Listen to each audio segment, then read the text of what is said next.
మన ప్రభువును రక్షకుడైన యేసు పరిశుద్ధ నామమున ప్రియమైన సంగమ బిడ్డలారా మరొక కాల సమయం దేవుని వాక్యం ధ్యానించగా ప్రార్థన చేసుకుందాం. ప్రార్థన గొప్పగల తండ్రి దయగల మా ప్రభువా, అదే కాల సమయం సజ్జలేఖనం చేరి ప్రార్థించగా వాక్యమైన వాక్యం నాతో మాతో మాట్లాడి మీరే మహిమగంతా ప్రభావాలు పొందమని చేసినాము నడుస్తున్నాం తండ్రి.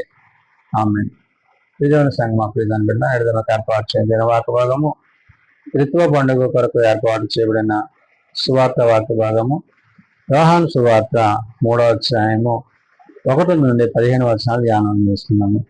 త్రిత్వ పండుగ కొరకు ఏర్పాటు చేయబడిన సువార్త వాక్య భాగము యోహాను సువార్త 3వ అధ్యాయము 1 నుండి 15 వచనంలో ఈ విధంగా రాయబడింది.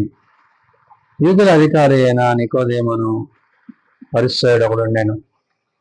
అతడు రాత్రి అందు ఆయన యొద్దకు వచ్చి, బోధకుడా, నీవు దేవుని యొద్ద నుండి వచ్చిన బోధకుడు అని మేము ఎరుగుదాము. దేవుడు అతనికి తోడై ఉంటేనే గాని నీవు చేయుచున్న సూచక్రియలు ఎవడనూ చేయలేడని ఆయనతో చెప్పాను. ప్రియదేవుని సంగమా, ప్రియదాని బిడ్డారా, యేసుక్రీస్తు ప్రభు వారు పరిచర్య చేస్తున్న దినాలలో అనేకులు ప్రభువును దర్శిస్తూ ఉండేవారు.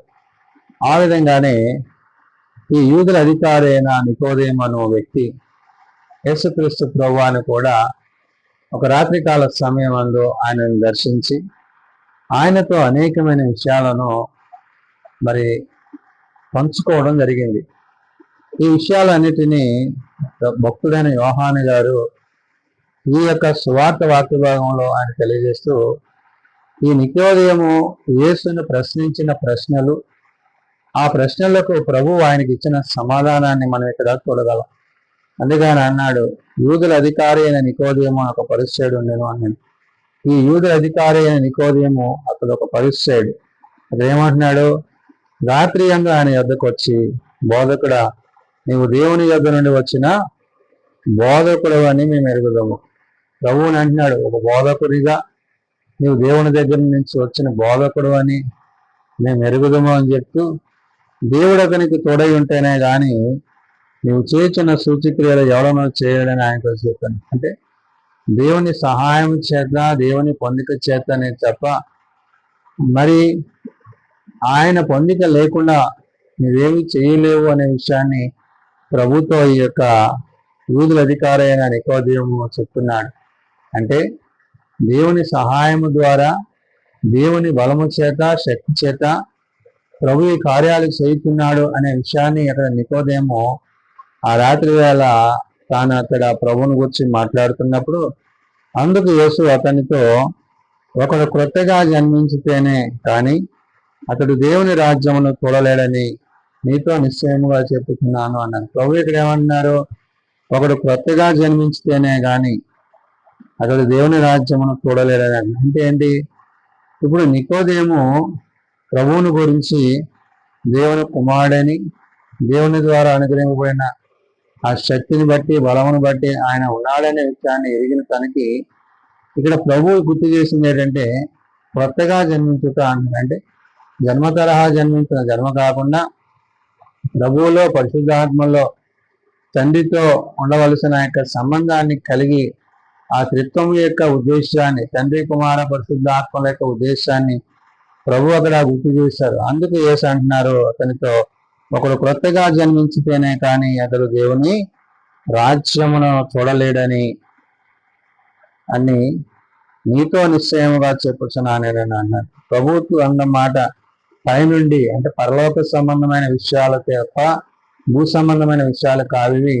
అవి దేవుని చేత అనుగ్రహింపబడే ఉన్నవనే విషయాన్ని ప్రభు అక్కడ చెప్పినప్పుడు, ఎప్పుడైతే యేసు ప్రభు వారు ఎందుకు ఆయన అంటున్నాడు కదా, అందుకు నికోదేము, ముసలివాడైన మనుష్యుడు ఎలాగ జన్మింపగలడు? రెండవ మారు తల్లి గర్భమందు ప్రవేశించి జన్మింపగలడా అని ఆయనను అడుగుదా. ఈ నికోదేముకు ఒక ప్రశ్న వచ్చింది. ఏంటి, నేను ముసలివాడిని కదా, మరలా తిరిగి ఎలా జన్మించగలను? ఒకరు క్రొత్తగా జన్మించాలని నువ్వు చెప్తున్నావేంటి అని ఆ యొక్క సందేశాన్ని, ఆ యొక్క నివృత్తి చేసుకునే ప్రశ్నను ప్రభువుని అతడు అక్కడ సంధించాడు. అందుకే అతను అన్నాడు, ముసలివాడైన మనుషుడు ఎలా జన్మింపగలడు? అంటే నేను ముసలివాడిని కదా, నేను మరలా ఎలా జన్మింపగలను? కొత్తగా జన్మిస్తేనే కానీ దేవుని రాజ్యాన్ని మరి చూడలేవని నిశ్చయంగా నీతో చెప్తున్నానని ప్రభు అన్న మాటకి అతడు దేవుని రాజ్యం చూడలేని స్థితిలో నేను ఉన్నాననే విషయాన్ని తను గ్రహించి అంటున్నాడు. అందుకు యేసు అంటున్నాడు, యేసు ఇట్లా నేను ఒకడు నీటి మూలముగాను ఆత్మ మూలముగాను జన్మించితేనే గాని దేవుని రాజ్యంలో ప్రవేశింపడని నీతో నిశ్చయం చెప్తాను. ప్రభు ఇక్కడ చెప్పింది ఏంటి? కొత్తగా జన్మించడం అంటే తిరిగి జన్మించడం కాదు, ఒకడు నీటి మూలముగాను ఆత్మ మూలముగాను అని, అంటే బాప్తిస్మ మూలముగా పునర్జన్మ సంబంధమైన స్నానం చేత తన అతిక్రమాలు పాపాలు దేవుని దగ్గర ఒప్పుకొని అతడు పరిశుద్ధాత్మను పొందుకొని ఆత్మానుసారంగా అతడు జీవించాలి. ఆ విధంగా జీవించడము అతని యొక్క నూతన జన్మ అనే విషయాన్ని ప్రభు దగ్గర గుర్తు చేశారు. అందుకని ప్రభు చెప్పిన మాట, ఒకడు నీటి మూలముగా అంటే బాప్తిస్మానుసారంగా యేసుక్రీస్తు ప్రభు వారు ఎలాగైతే యోర్దాను నదిలో యోహాను ద్వారా ఎలాగైతే ఆయన బాప్తిసం పొందాడో ఆ విధంగా నువ్వు బాప్తిసం పొందాలి.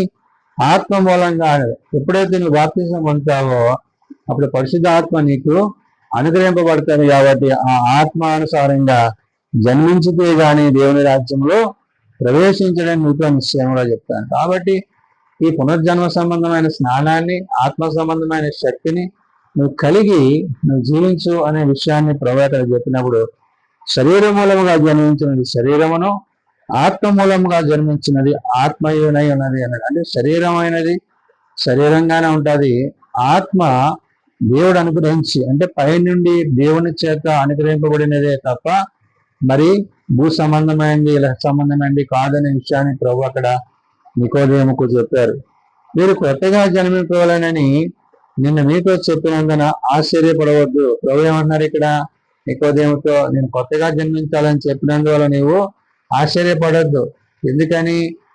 నీ యొక్క స్థితిగతులను, నీ ఆలోచనలను, నీ తలంపులను నువ్వు సరి చేసుకుని నీవు పరిశుద్ధాత్మ చేత నింపబడాలి. రెండవది పునర్జన్మ సంబంధమైన బాప్తిస్మాన్ని, నీ అతిక్రమాలను కాపాలని దేవుని ఎదుట ఒప్పుకోవాలనే విషయాన్ని ప్రభువులు గుర్తు చేసి అంటున్నారు. నేను నీతో చెప్పినట్టు కూడా ఆశ్చర్యపడవద్దు. గాలి తనకి ఇష్టమైన చోటుకు విసరను, నీవు దాని శబ్దము విందువే గాని అది ఎక్కడి నుండి వచ్చినో అది ఎక్కడికి పోవునో నీకు తెలియదు. ఆత్మ మూలముగా జన్మించిన ప్రతివాడును అలాగే అన్నాడని. కాబట్టి ఈ పరిశుద్ధాత్మ దేవుడు ఎవరైతే తమ అతిక్రమములు పాపములు నొప్పుకుంటారో అప్పుడు వారు ఆత్మానుసారంగా నింపబడతారో ఆ ఆత్మదేవుడు వారి యందు నిలిచి వారిని విశ్వాసంలోనికి ఆత్మీయ స్థితిలోనికి నడిపించింది. కాబట్టి ఈ యొక్క నూతన జన్మ అనేది శరీరానుసారంగా కాదు కానీ ఆత్మానుసారమైన ఉన్నదనే విషయాన్ని ప్రభు అక్కడ నికోదేముకి గుర్తు చేసినప్పుడు అందుకు నికోదేము ఈ సంగతులు ఎలాగ సాధ్యములని ఆయన అడిగారు. ఇవన్నీ ఎలా జరుగుతాయి, ఎలాగా జరుగుతాయని, అంటే ఎలా జరిగే అవకాశం ఉంది అనే విషయాన్ని ప్రభుని ఆ రాత్రికాల ఆ యొక్క యూదుల అధికారి అయిన నికోదేము ప్రశ్నిస్తున్నప్పుడు యేసు ఇట్లా నేను ఈ ఇశ్రాయేలులకు బోధకుడవై ఉండి వీటిని ఎరుగవా అంటాడు. అంటే తాను బోధకుడై ఉండి తనకు అధికారం కలిగి ఉండి సమస్తం తెలిసింది కూడా నువ్వు దీన్ని ఎందుకు చేయలేకపోతున్నావు, ఎందుకు దీన్ని అనుసరించలేకపోతున్నావు అంటే తనకున్న అధికారాన్ని అధికార దుర్వినియోగం చేసేవాడిగా ఉన్నాడు తప్ప ఆత్మ సంబంధంగా తాను దేవునిలో జీవించవలసిన వాడే లేడనే విషయాన్ని ప్రభువు మాట్లాడారు. అందుకనే యేసు అంటున్నారు ఇట్లా నీవు ఇశ్రాయేలుగా బోధకుడు అయ్యండి వీటిని ఎరుగవా అంటే నువ్వు తెలీదా, నీకు ఈ విషయాలు తెలీదా అని ప్రభు అక్కడ సంబోధిస్తూ మేము ఎరిగిన సంగతి చెప్పుతున్నాము, చూచిన దానికి సాక్ష్యం ఇస్తున్నాము, మా సాక్ష్యము మీరు అంగీకరింపరని నీతో నిశ్చయముగా చెప్తున్నాను. ఏమన్నాడు అతను? మేము ఎరిగిన సంగతులే అంటే మాకు ఏదైతే తెలుసో దాని గురించి చెప్తున్నాము, చూచిన దానికే సాక్ష్యం ఇస్తున్నాము. అంటే మోషే ఆ దినాల్లో చేసిన దాని గురించి, ఆ దేవుడు తన పట్ల చూపించిన పనిని గురించి ఇవన్నీ కూడా ఆయన అక్కడ ప్రభు చెప్తూ మా సాక్ష్యము మీరు అంగీకరించారని మీతో నిశ్చయంగా చెప్తాను. కాబట్టి ఈ విధంగా మేము చేయడం మీరు అంగీకరించరు. ఎందుకని? మీరు చెప్పేది వేరు నేను చెప్పేది వేరు అన్నట్టుగా నికోదేము అక్కడ ప్రభువుని మరి మాట్లాడినప్పుడు ప్రభు అంటున్నారు ఏమని? భూ సంబంధమైన సంగతిలో నేను నీతో చెబితే మీరు నమ్ముకున్నప్పుడు పరలోక సంబంధమైనవి మీతో చెప్పేలా ఎలాగా నమ్ముదురు? ప్రభు అంటున్నాడు నికోదేముతో, నేను భూ సంబంధమైన విషయాలు చెప్తేనే మీరు నమ్మనప్పుడు ఇప్పుడు పరలోక సంబంధమైన విషయాలు చెప్తే నువ్వు ఎలా నమ్ముతావు? ఏంటా భూ సంబంధమైన విషయాలు?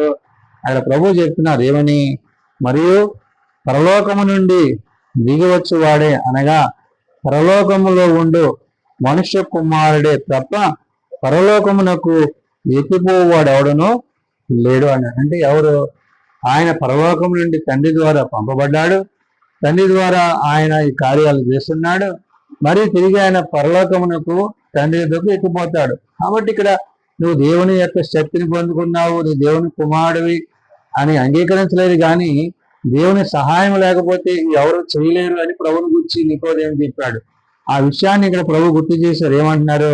మరియు పరలోకము నుండి దిగి వచ్చి వాడే అంటే ప్రభువే, ఆయనే పరలోకము నుండి మనుష్యుడు కుమారుడై తప్ప పరలోకమును ఎక్కిపోవాడెవడు? ఎవరైతే పరలోకం నుంచి దిగి వచ్చారో, ఎవరైతే మళ్ళీ తిరిగి పరలోకానికి వెళ్ళిపోగలదో వాళ్ళే అనే విషయాన్ని అక్కడ నికోదేమంటే ఆయన దేవుని కుమారుడైన విషయాన్ని నికోదేముకి ప్రభు అక్కడ గుర్తు చేశారు. అరణ్యములో మోసే సర్పమును ఎలాగే ఎత్తునో అలాగే విశ్వసించు ప్రతివాడును నశింపక ఆయన ద్వారా నిత్యజీవం పొందినట్లు మనుష్య కుమారుడు ఎత్తబడవలను అన్నాడు. ఇప్పుడు ఆనాడు మోసే ఆ సర్పము కాటు చనిపో మరి పడ్డ ప్రతి వారు ఎలాగైతే చనిపోతే ఆ ఇతర సర్పాన్ని చూసి వారు ఎలాగైతే బ్రతికారో వాళ్ళు జీవించారో, నేడు ఈ నిత్య జీవాన్ని నువ్వు పొందాలి అంటే పరలోక సంబంధమైన దేవుని కుమారుడైన క్రీస్తుని బట్టి, ప్రభువుని బట్టి ఆయన చెప్తున్న మాట ఏంటంటే అరణ్యంలో మోసే సర్పము ఎలాగైతేనో అలాగే విశ్వసించి ప్రతివాడు నశింపకాను. ఎవరైతే ప్రభువునందు విశ్వాసం కలిగి ఉంటాడో ఆ విశ్వాసం కలిగిన ప్రతివాడు ఆయన యందు ఏమై ఉంటాడంట, ఆయన ద్వారా నిత్యజీవం పొందినట్లు మనుష్య కుమారుడు ఎత్తబడవలన.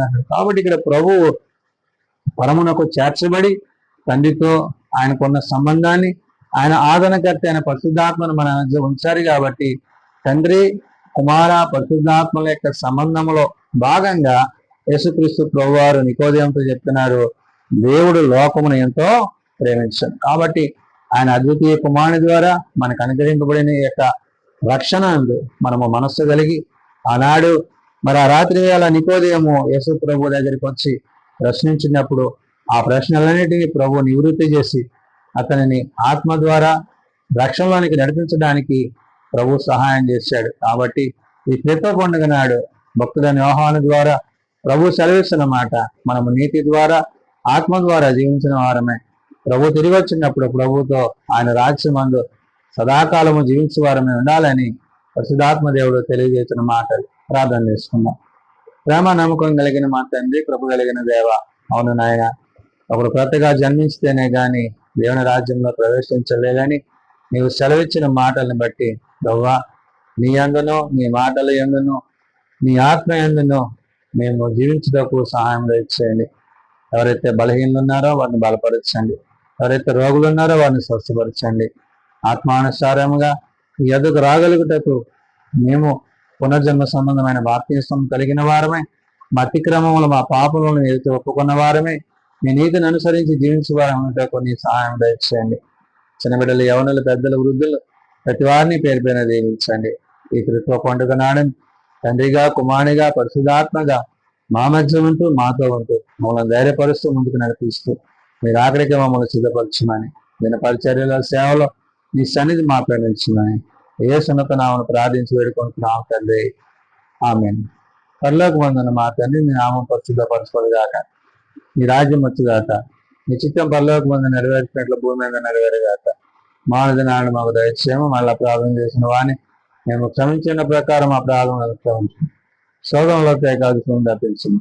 రాజ్యము, శక్తి, మహిమ నిరంతరము నీవే అయినవి తండ్రి, ఆమేన్. మన పరమ తండ్రి అయిన దేవుని ప్రేమ, ప్రభువైన యేసుక్రీస్తు కృప, ఆదరణకర్త అయిన పరిశుద్ధ ఆత్మ సహాయము సదా తోడయండి సంరక్షించను గాక, ఆమేన్.